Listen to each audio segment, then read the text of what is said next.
In a relationship, a lot of times people are like, I'll only give input that tells you I'm having a nice time or it's a fight. And if I could just say, I feel better when X, or I'm feeling confused when X, that's where our relationship has gotten a lot healthier, when we're able to say, this is making me feel off. What do you perceive?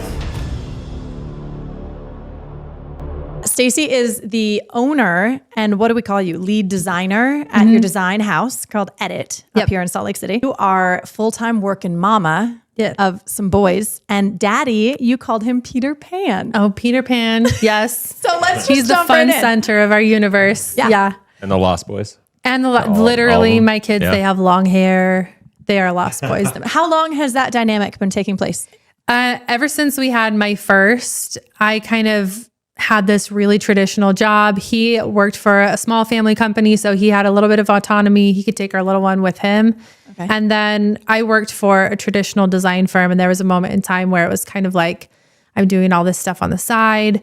I'm running my own business. I'm also trying to be a mom. Something's got to go. So I quit the other company and just did my own. So from that moment on, from that moment, we kind of did things together, but very quickly I decided that it would be better if I got an office and worked 4 hours really, really dialed in rather than like trying to do both.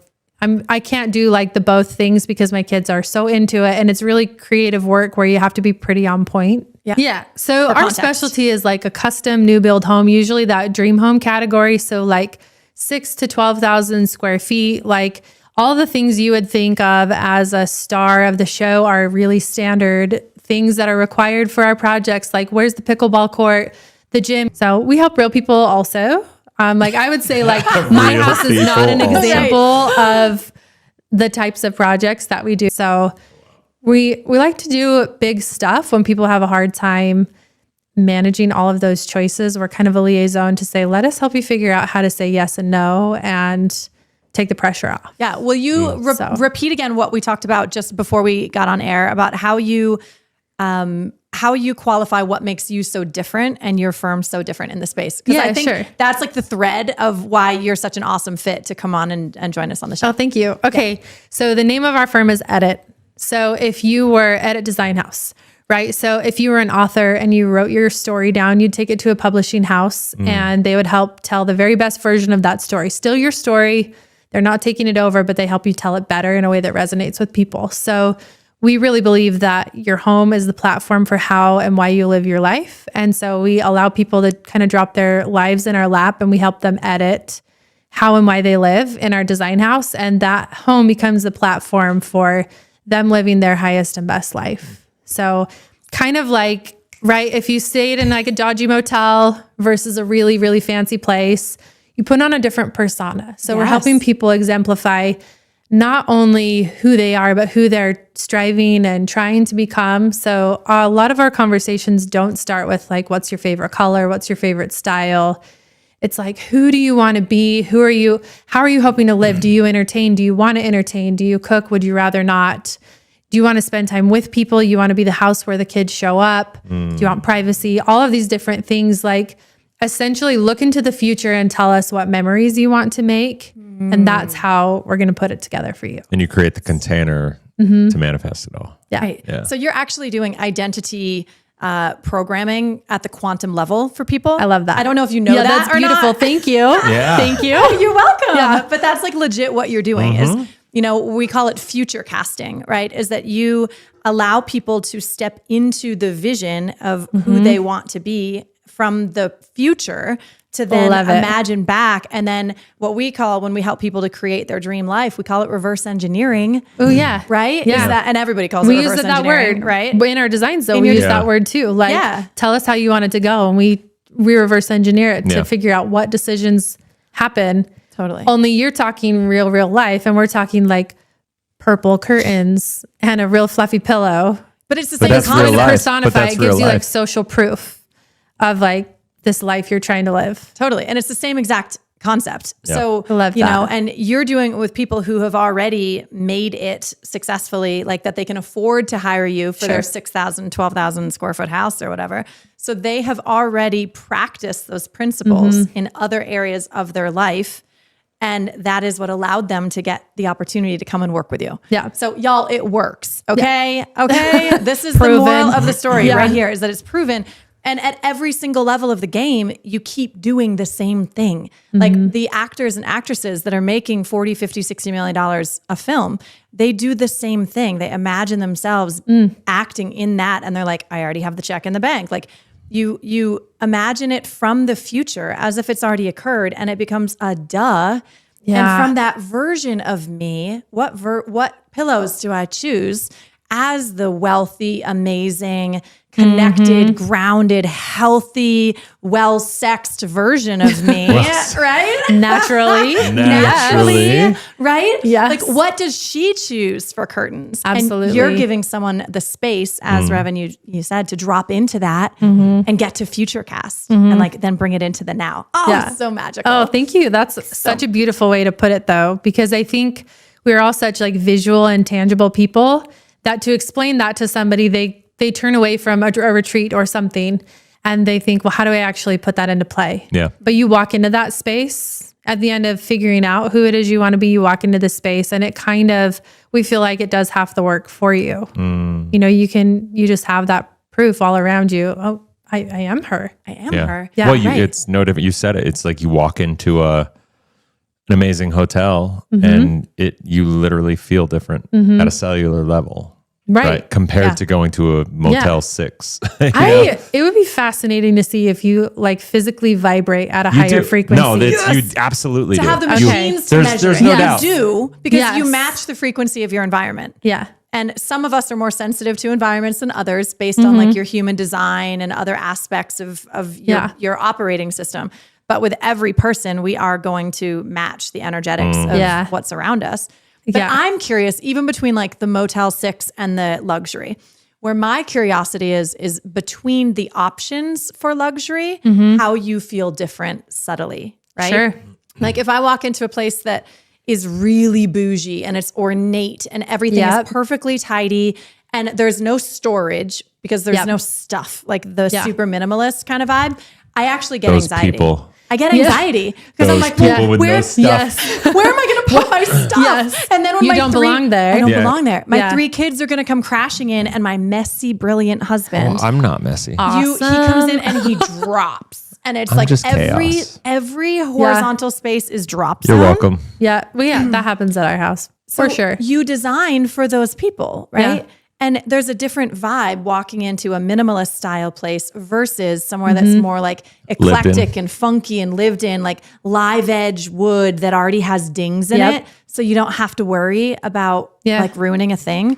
Do you feel an energetic difference in those different absolutely. spaces? Yeah. And I feel like that's where like that authenticity comes from, right? Some people love the feel of that vibration. Some people go in and they're like, this is my safe place.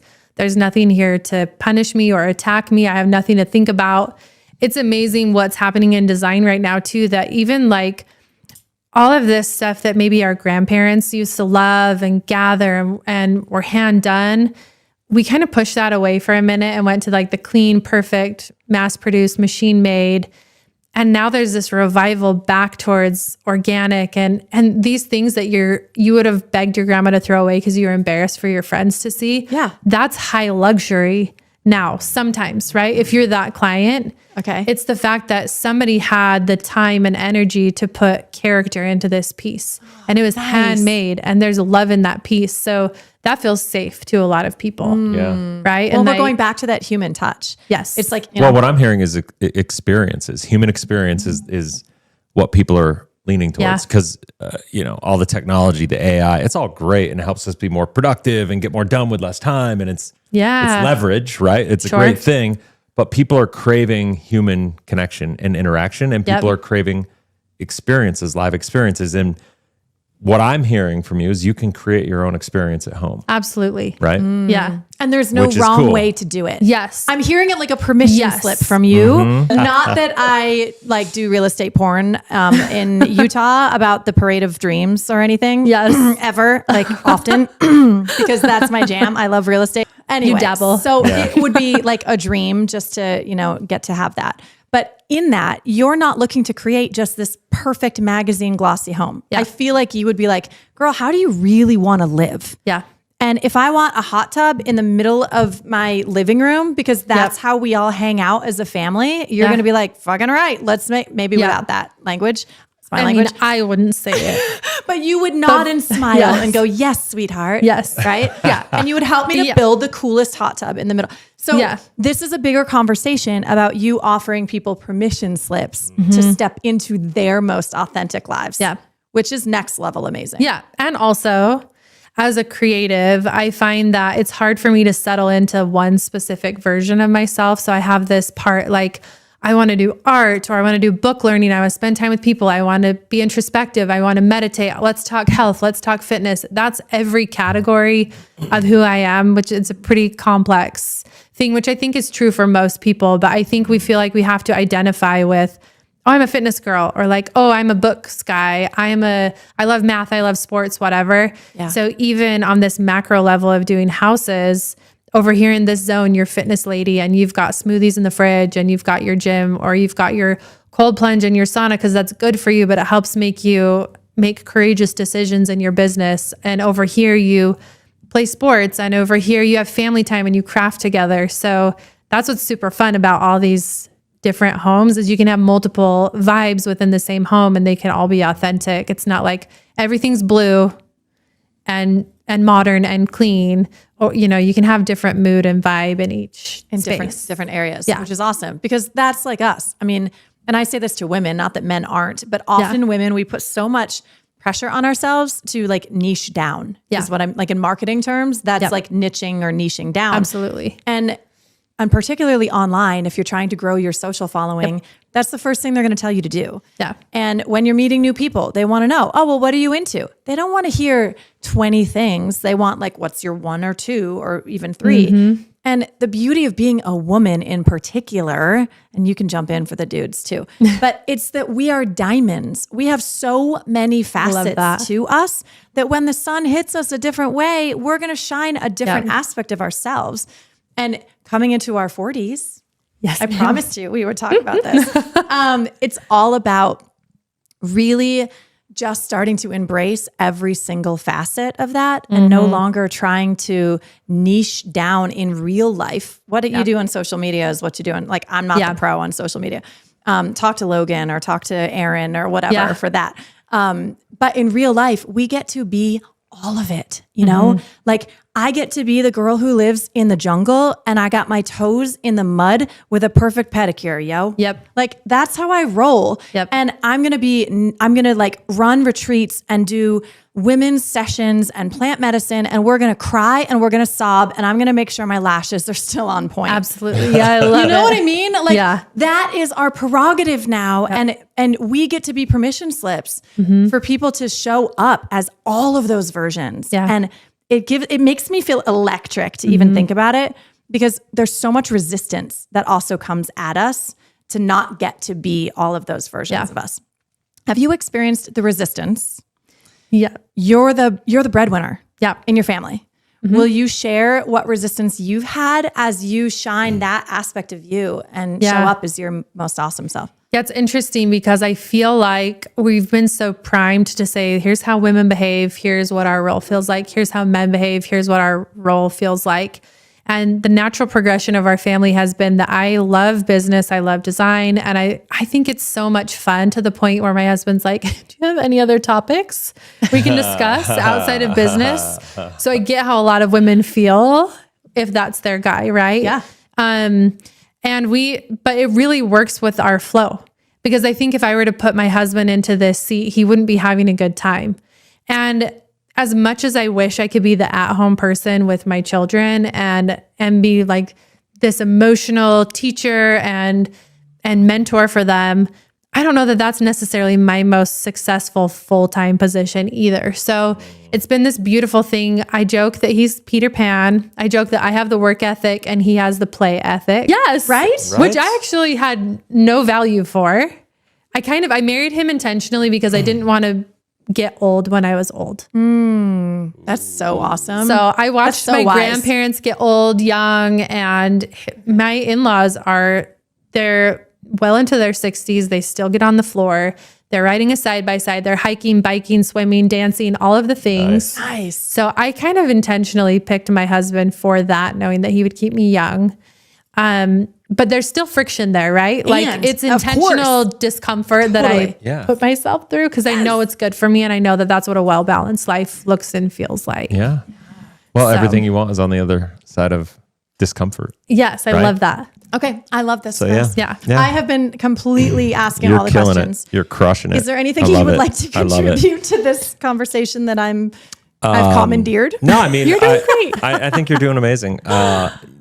I just think it's, I'm just interested in like the home dynamics, Yeah. like how do you guys balance that? Because, for us, we've kind of gone round and round over our 24 years together where there have been times where she was a breadwinner early in our relationship. Yep. And then there were times where, well, I was, and then, over the past decade or so, since we've had kids, really, it's been,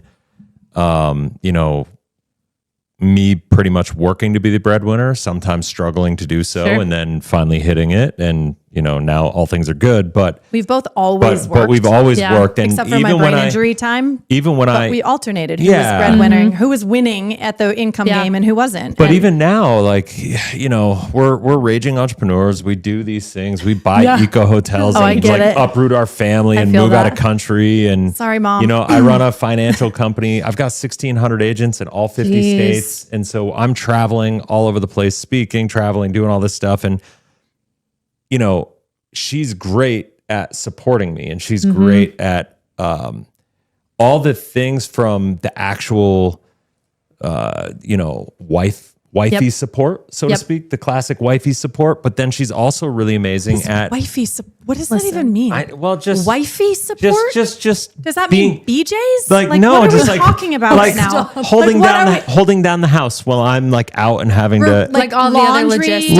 and No, driving not the laundry. We the pay children to people for that, but, school, like, because but I'm not it's- good at any of that. No, I don't know what but you're good referring at taking to. care of the kids and making sure that I feel supported and that I know that I've got your support. If I need to leave and go on a week or 2 week trip or whatever, I'm emotionally you're emotionally supportive of the household. Like the world doesn't stop turning. Right. Like exactly. He can I migrate can away from leave. the house and like everything still turns. Yeah. The laundry and I will be know things piled are in the good. I corner. know the That's kid- fine. If there's no one who comes, Everyone's to do healthy, it. happy. They get to school. They love Totally. each other. Sure. All that. Okay, I was That's just curious the- as to- yeah. Like you don't have to make the food, And so- but they have food. But Right. they have food. You know, They all make their that own is peanut fine. butter and jelly for dinner, They're and we'll doing eat as a great. family. Like it's These are all good things. wonderful. It's wonderful. And then I teach I them haven't how had to a sweep kid the die floor. of starvation yet.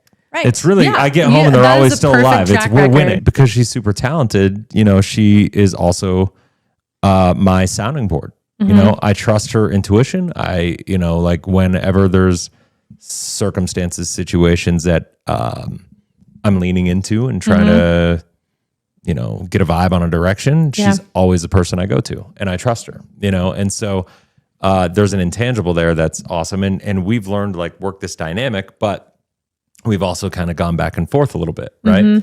And so, I mean, how have you guys kind of how do you navigate the relationship and like outside people's perspectives if Yeah. that happens? Cause I'm sure it does. Absolutely. Yeah. And it's not seamless, because Yeah. there's No. a part of me that also wants to be the breadwinner. Yeah. There's a part of me that feels like you said, I'm not sure. I think I probably shouldn't be the stay-at-home mom full time. Yeah. I know a full body hell no. Yeah. I am not supposed to Not be a a mom good full fit. time. Yeah. I was home for the first kid for 3 years. And then the second one I stayed home full time for 2 years. And then the third one I stayed home full time for 1 year. Yeah. And then I was like, hold that. I was like, I'm done with that. Right. Yeah. But he also does a better job managing the stress of the full-time empire building. And I can't keep up with that. And we can't have two people who are off building their own empires and then the children left alone to be raised by nannies. Right. That's not cool either. Right. And so the work for me has been like, am I shrinking to fulfill the mom role sometimes so he can go off and do his thing? And what I is think you that? just pissed off a lot of women in saying that. Did I? I didn't mean to. No. No, but shrinking to fulfill the mom For role me, because that's I like feel the like- biggest role No, for but some I do people. think It's an that's you know amazing what I'm role. saying? I think that's a big insecurity though. Like even though that's not my traditional role, I think a lot of my friends who are in that role feel very unfulfilled. Because Okay. it's like, I'm also somebody else outside of this. Yes. And it's really hard to do both. So I feel a little guilty sometimes actually, Sure. because I'm like out here exploring all these things that I love Yeah. and really making a go of it and having this proof. Like there's portfolio pieces. Everybody has proof of what I'm able to do. Right. Sure. So that is the dynamic though, because my husband, I watch him go through that too. Yeah. He doesn't necessarily feel like he's shrinking to be the at-home person role, Brilliant. but Yeah. I think it can be challenging. Like he doesn't have very many peers. Luckily for him, we dirt bike together. Nice. He skateboards and he's come up with this group of like skateboarding dads That's awesome. who either are the at-home parent or Yeah. an anesthesiologist or someone who has like a unique schedule. Yeah, that they and can make it work. that's been a really good community for him. But of course, like there've been some touch and go times where it's like, well, you're here doing that and I'm here doing this. And where's the Right. fulfillment for each of Yeah. us? Because there's this resentment that you don't want to have be the case, but you're like, well, I would love to go to the park with the kids and be emotionally there for them. And that's hard for you. You're not enjoying that. Yeah. You know, and he's thinking, well, I would love to have peers and people who tell me I'm special and you did a good job and here's a bunch of money for your ideas. Yes. Both. You know? Isn't that the both. nature of the Yeah. beast though? Totally Like both. whether you're the stay-at-home parent or the breadwinner building a company, there's always that dynamic where you don't want to be pigeonholed Yeah. or you don't want to just be boxed in as a thing. And we all want like the full human experience. Yeah. Yes. And that's know, what I was and trying to so- say. So I'm sorry if I pissed did off the great. moms. That was I my think that's a I'm- real thing I'm though. here to My bail you intention, out. it feels I'm here to painful bail because you it's a out. thing. It's a thing. Yeah. We all want Yeah. the It's a full thing. human experience. That's Yeah. an awesome way to say that. That's what I'm here for. Yeah. Yeah. And we each Translator. shrink if we're not having an expression of all of the different other facets that we have that are available to give. Yeah. And that's what I was trying to say. We I got knew there. what you were trying to say. I was just bringing it around. I know Yeah. you so well. You know, like, got I was there. just, I Like was I just cycling dig around my for own you. grave, and Yeah. sometimes he comes in and helps Oh, me. you But- should hear some of the things she says accidentally. It's hilarious. Yeah, it's true. So It's I would hilarious. love to know if you and your hubs are navigating this like successfully. What are some of the conversations that you're having? How are you actually unpacking this for you to like acknowledge his feels and him to acknowledge yours? And then tactically, how do you guys set up life so that he has more of those experiences and you get more time with the kids? Because Yeah. you don't want to miss that either. Yeah. And that's the play is like, you don't Are want you to miss asking her to coach me right now? Is that what's happening? to coach you, Yeah, she's doing it for her husband. I mean, Oh yeah. So I'm no, teaching the just- men. yeah. teaching the men. Yeah, teach Yeah. the men. Yeah. Well, I mean, I think it's challenging. It's challenging for Yeah. us. I come from a family. We very much just like internalize and brush things under the rug, move on. Yep. He's very much someone who like works things out. And so a lot of times there's just been a lot of pressure where I'm feeling resentful and bottling it up. And then he'll say something that's a challenge for him. And it's like, wow, if you're having challenges, let's talk challenges. So often it comes up a little more feisty than we mean to, but I think like the last bit we've so started honest. figuring it out. I love it. So everyone feel good because it's happening to all of us. But I would say like he is, he's available and dependable and loyal probably to a fault. And I rely on him so deeply to a fault. He does all of that at home. And anytime I need him for my business, he'll drop things and run.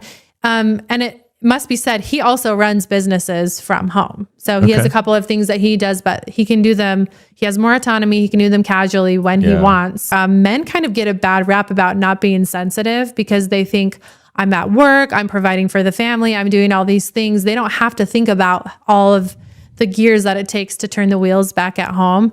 And I'm maybe a little bit guilty of that. Like I come home and it's chaos and my friends will say, my husband came home and said, well, what did you do all day? Right. And the collective groan of the ladies where they're like, oh, he said that to you. And my little brain is like, I said that yesterday. what did you But what did you do? I just was wondering. But what did I you just do? Tell me though. What if he was like, yeah, I had a great day. I watched every season of, Desperate Housewives that Yeah. was available to me. I- What would that yeah. do for you? Would you like want to kill him or would you be like, I would good be for you, babe? really resentful over that. You would. I just think Fair. like Okay. it's my issue with my own self though, where I find value in being busy and productive. But I also don't give myself permission to relax and chill, but it's the thing that I get mad about because I don't have enough of it. Yeah. Right? Like it's hard for me to sit and do something that is just gentle and calm. I love like fine art. So if I were to paint a picture, it's very hard for me to tell my brain to just be quiet when I'm like, how much do you think you could sell this picture for? If I made 20 of these, I could have a whole series and I could put it. It's so hard to just turn it off. It all the way out. Right. So I see him being fulfilled, and it's probably just that little part of me that's maybe jealous. I don't know. Yeah. Well, I mean, I feel like everything that we experience is coming from an underlying belief, right? So what I'm hearing from you is the same. And we talked briefly, like I'm a recovering, overachieving perfectionist Absolutely. as well. Yeah. And so in that, the stories that I would tell myself that I'm still sometimes having to catch myself, or he'll remind me when I'm in distress over it, is like, I am only valuable if. Right. Fill in the blank. Yep. Right. So which means I'm only valuable if I'm busy. I'm only valuable if my art is worth money. Right. I'm only valuable if I contribute to this conversation in a meaningful way. I'm only valuable if I can create a business this year that generates X. For the record, I'm valuable and I'm just sitting here. Yeah. This is so beautiful. I'm just saying this to you guys. I know. It's so hard. And like I get angst even just saying these sentences, but he teaches me, because this guy came into this life just being like, I know that I'm great. Like, I don't know what that feels like. I never had that. I never had that. True. I'm and so very this lucky. is like and why we work with like, This is the good stuff. I'm gonna write that down. this is why we work with like sacred plant medicines, so that we can begin to, and therapy works. There's lots of different modalities, right? Breath work is an amazing tool. Love That's it. not the only tool to use, but like to do 10 years of therapy in a week, what we're doing is we're peeling off those beliefs. Yep. And at the core, like I finally, after 16 years of being clean and sober and working through different programs and doing all of these other self-growth, you know, and really self-identity, like acceptance stuff, has been to be like, I am enough without X. I am enough without Y. I'm enough exactly as I am today. Just your existence. Just my existence makes me enough. And how differently we show up in our lives. Like if you laid on the couch and read a magazine and luxuriated all day, the work, the shift, the opening, the invitation is to be like, how could I get to a place where I can do that and feel so amazing about my own self-worth in this world? We're going to have you come to the DR with your family and just sit on the beach. Yeah. When we went through our bumps in the road like 4 years ago, I read a book called The Way of the Superior Man. I don't know if you've ever... Need to read that. Have you heard of it? Yes. David Dita. It literally changed my life. It's on my list. Okay. So read it tomorrow. Perfect. And the audiobook works too. I know you Audiobook? said you're an audiobook girl. This is how I read. For real. Yes, an audiobook. So that book 2.0. literally, I had like just left for a couple weeks just because I had to get some work done, and I left, and we were like kind of at each other's throats a little bit, you know, and so we just needed a little space. And I read this book, or listened to it on audio first. I listened to it twice in one day, like 2.5x. I love that. And That's my style. It's one of those and like I journaled. I had like 18 pages of notes. And by the end of the day and reading that book, I went from being like feeling like a victim to being like, holy shit, I need to take control of my own life. Yeah. Like everything that's happening to me is because of me. And that doesn't absolve her of her side of it, but like I got to take radical accountability. And so I ended up hiring and joining a coaching program that he had. Thank God he had this program that he had just launched, and he hasn't done this program since. Wow. So it was just like all divine timing. And I went through it, and the coach changed my life, you know? And so I say all that. The real question is, that book is all about polarity. It doesn't matter if you're in a homosexual relationship where it's a man, woman, there's gotta be the polarity in it. And so a lot of times in the book, it talks about when the woman is the breadwinner and the man is at home, a lot of times there can be this dynamic flip that can be really, really challenging to create that polarity, because you're in your masculine all day, driving, creating, being the boss, like doing all this stuff. And then you get home And it's hard to like, how do you guys manage that? To flip back more into the feminine kind of role. Yeah. I mean, one of the things that's just huge for us is that I love to cook. Okay. And so, and I try to compartmentalize like which moments do I get to spend in my motherhood role also. So, and I kind of bounce back and forth all day long. So like I go to the gym first thing super, super early with my girlfriends and the only people in that room are high achievers, like who either work or run their own business. 5 a.m. crowd. Yep. And it's like the only men that attend that gym come to the 5 a.m. class, right? It's like, that is the group who are in there are the hustlers. So I do that and we're lifting heavy weights and all the things that bros do together. And then I come home and I like cook for my babies and like I love on them and help them get dressed and do their hair. And I take them to school and we talk about their day and what they're looking forward to and what they're into and interested in. And then I go play like tough. And it is kind of nice. Like my entire team are women. So even though we're hustling and all of that, we are doing this very beautiful thing of creating spaces where people live. And so that allows me to kind of play both. And then I go back and do dinner with my family and my husband's pretty good to like let that happen and let me kind of like lead in the evenings and kind of like do my thing too. So cool. We kind of just shift back and forth. What's funny is when I come home and I want to talk about business, he's like, turn that off. Turn it off. You be the woman. How do you react when he does? Yeah. I mean, it is a little heartbreaking, but also he has a really good point because at some point I have to find balance that isn't just work all the time. Yeah. Does that answer your polarity question? Yeah. Yeah. Yeah. I mean, I just think it's important. I mean, and this goes for men who are in the same position. I think it's it's a dynamic that the polarity, the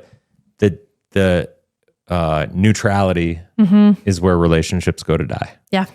And our ability to create that polarity is key. And that's, for me, that's what I learned. And I was horrible at creating polarity. And that's one of the reasons. And that's what I learned in reading this book and going through this program is that I was just literally the world's worst at creating polarity in my relationship. What does creating polarity mean? So masculine, feminine, it's creating, think of a battery. You need both sides of the charge, a positive and a negative, right? Yep. And so, and it's masculine, feminine polarity, but like, it's not male, female. It's an energy. Yeah, Everybody, you have masculine energy and you have feminine. I have masculine and feminine. It's about the tug and the pull and the creating, like, it's like, if I'm always like coming on her and like, trying to be all up and I'm desperate and it's just like, she can't do anything wrong and it's always okay. And I'm a doormat. And then what happens is you get taken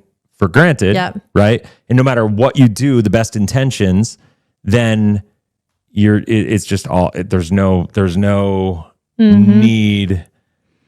Okay. There's no energy exchange. There's no resistance, there's no, and that resistance is where when somebody feels too safe, right? They're like, when it's really too safe and that's a weird thing to say, it's actually not healthy. Yeah. Right. When you, if she's like, there's nothing I can do, he's always going to forgive me. It's always going to be good. And he's always going to be attracted to me. No matter what, he's always going to be attracted to me. I don't ever have to worry about that. Yeah. Right. Like creating a dynamic. Then you lose I've heard like if there's no friction in your relationship, it's not alive. Because it should be a moving, living, breathing thing. Yeah. The apathy. Yeah. And so I think it's just being intentional about that polarity, is like something that relationships, for us, it's been a game changer. For me personally, I guess it's been a game changer. Yeah, and it depersonalizes it. It takes away the right and the wrong and the he should and the she should. And it just identifies like the polarity is its own separate moving part in dynamic of the relationship. So, and you can feel it when it's not there. You can feel it. And what I hear for you guys is that you're doing an amazing job. You just switch that polarity 4 to 5 times a day. Yeah, it happens a lot. Right? Yeah. You go masculine and then feminine and then masculine and then feminine and then whatever at night. However you want to play it at night. Right? Maybe a little bit of both. Up to you. You get to choose. Take turns. I don't know. And it's the same thing with us. Like, and I feel like the theme that I'm hearing is also just allowing the alternate experience and talking about it in relationships. Like, you know, when you were when I was the breadwinner and then we switched and we communicate about all of it and go, here's what I'm afraid of. Here's what I don't like. Here's what I love. Here's what I'm resentful of. Yeah. And allowing each person to voice that and then going like, y'all, it's a chapter. Like this isn't our forever. This isn't your identity. This isn't your value statement because you're one or the other. The person who earns the money isn't more valuable in this relationship. Yeah. And it's really important that the current breadwinner, let's say that, because if at one moment in time you decide to retire, your whole world could flip upside down. Yeah. And then you could be like, I just want to make sure in my relationship that the current breadwinner does not have more value than the other. And just having these conversations and allowing it to flex and to flow and to flip. And that's what I think is so powerful. I see you guys rocking it. And that's what's like allowed us to do it. Thank you. You know, and have variation over the years. I do think that's where that term like work ethic and play ethic has helped me. It sounds silly, but it's like me placing as much value on play, which he's so good at, as I'm placing on work. It's such a silly, like simple little thing, but allowing him to take the lead on the weekend, or like he wants to take us out dirt biking. He works really hard to get us out there. And me leaning into that and saying, maybe this isn't the activity I would choose right now, but giving you your lead role and letting you guide the family and like pull us through, and me supporting you and saying like, hey guys, this is going to be so great for us. Same way that he does when I'm doing like taking the lead on some of those other things. So I also loved what you said about being able to communicate and say, hey, I feel resentful about X. Like, I don't think you're doing it wrong. I don't think I'm doing it wrong, but these are the feelings that are coming up in me. So like, let's just have a discussion around it. I don't think people are aware that having some sort of negative feeling towards something is okay in a relationship. I think a lot of times people are like, I'll only give input that tells you I'm having a nice time or it's a fight. Yes. And if I could just say, I feel better when X, or I'm feeling confused when X, that's where our relationship has gotten a lot healthier, when we're able to say, this is making me feel off. What do you perceive? That's polarity. Like when you only go and say nothing but good things, that slowly creates neutrality because there's no resistance. You're right. Because both of you are just like, you're just getting to the dead zone. Right. Exactly. Into the dead zone. Slowly. And you're not talking about it. Well, couples aren't taught to do that. You know, like this is a learned skill from us. And a lot of it has to do with just learning how to create a safe space and hold a safe space, hold like a container where anything that drops into the container is going to be okay here. Yeah. And a lot of it is, you know, like Rev talked about, the personal accountability is that in order to get you or anyone to be able to say something that I don't like, that is, potentially negative, you need to know that I'm not going to overreact, that I'm not going to take it personally and like run away and cry and be over dramatic. Like, you think I'm a terrible wife, or you think I'm a terrible mom.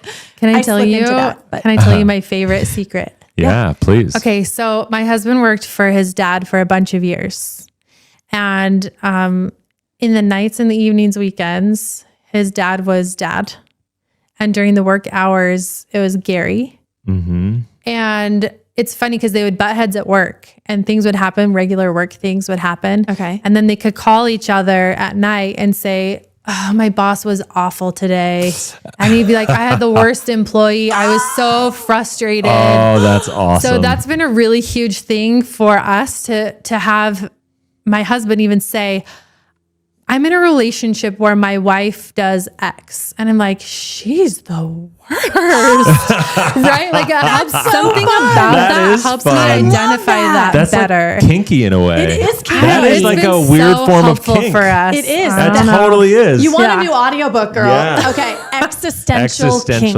All right. And it is taking that thing that we have been told is bad and hard and negative and turning it into something that not only is neutral, but then moves to positive and then moves to actually like excitement. Okay. And you guys are playing. That would be lovely. Yeah. That would be lovely. I think everyone could use that in their life. You're taking that hypothetical and you're making you've created a safe space by playing with the hypothetical. Yeah. Which is really, really wise and cool. Yeah. It's been really fun for us to like hear each other I bet. in a way that's not like against me.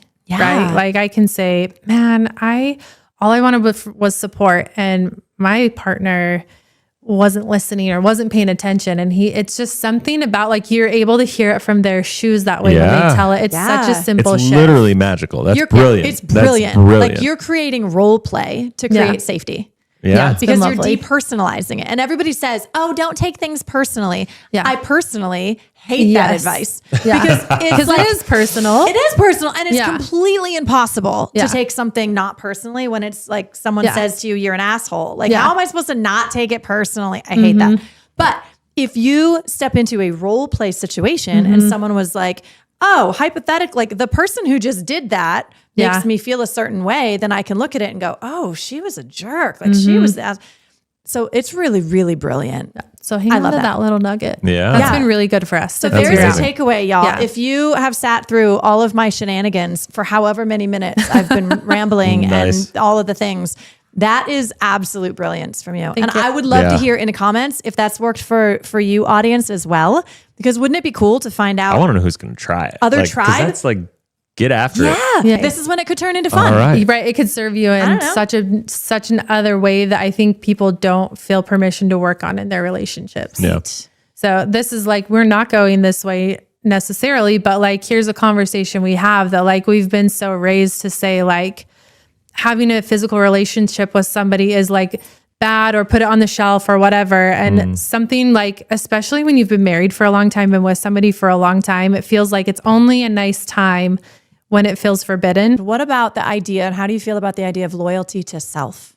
You know, it's the concept of like, I was talking with someone the other day who has compulsive overeating issues. Okay. And lots of weight challenges. And she's like, I don't have my scale with me. And this is the right thing or this is the wrong thing. And I've been good and I don't want to cheat. And like all of this really loaded language that creates such deep shame and badness.